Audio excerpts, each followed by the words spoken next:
Hey guys, welcome to Immortal Strength. I'm your host, Chris Hughes, and today I'm going to talk to you about why running kind of sucks for fat loss.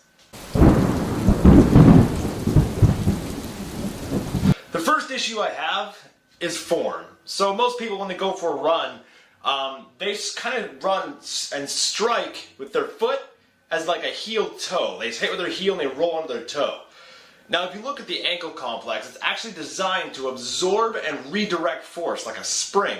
It's meant to load and explode, right? So if you land with your heel, you can't absorb any of those forces. And all those forces shoot up your leg, into your knee, into your hip, and into your low back. And this can cause a lot of problems in the long run. You might feel it almost immediately, and it kind of sucks. The other part to that is most people run with a very vertical torso, right? They're like this as they're jogging, right? The problem with that is that when your torso is vertical like this and you're extending your leg backwards behind you during a run, you're getting a rounded bend in the lumbar spine.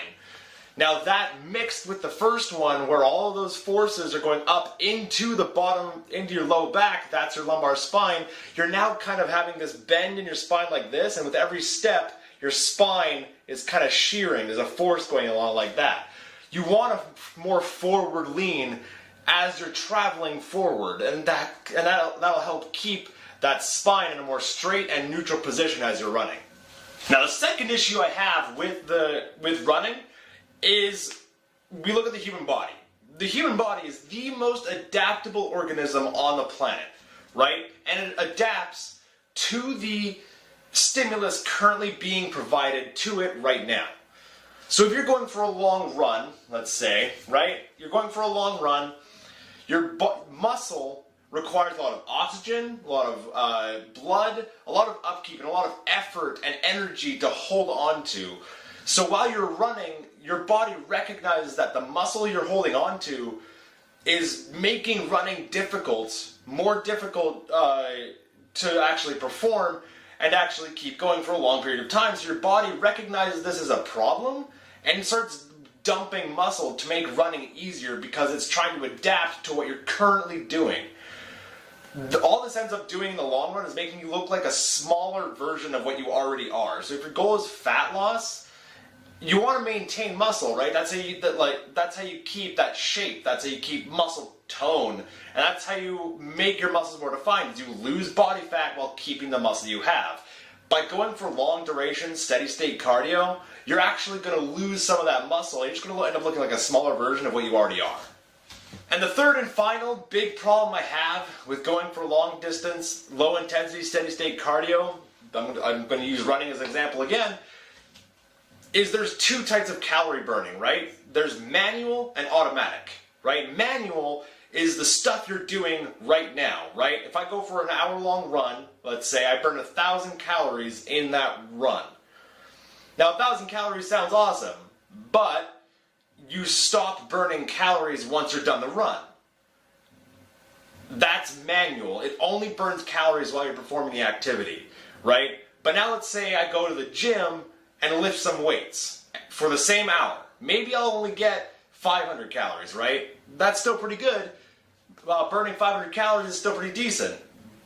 But what's going to happen is the signal you send your body, the muscle breakdown, the metabolic adaptation you're going to signal, is actually going to end up burning more calories, maybe like 2 to 3, maybe even 4 times more calories in a 48-hour period to repair the damage that was done so your body can adapt and overcome that stress. So over the course of 2 days, you might end up burning 2,000 calories because of that one workout, as opposed to the 1,000 calories from the 1 hour you did during the run. So it's just kind of like you're burning more calories at rest after weight training than you would if you just went for the run.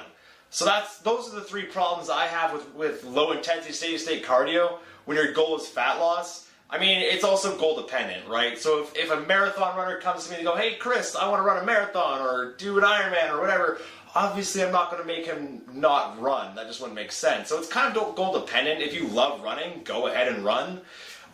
If you love Like, if it's something you want to train for, awesome, do it, that's fine. Just make sure you learn how to do it right. Running is a skill. Running is a physical skill just like everything else. And it kind of follows the same rules as the 10,000 reps to mastery, right? Like, figure out how to do it right, do it 10,000 times before you can even call yourself even good at what you're trying to do. So just learn how to do it right. Other than that, if your goal is just fat loss, I would just avoid it kind of altogether. There are other better strategies that I'm going to let you guys know about here in the future. I call it muscle building cardio. It's pretty simple. But I'll explain that in another video. Until then, be safe. And remember, never peak because your best is always yet to come.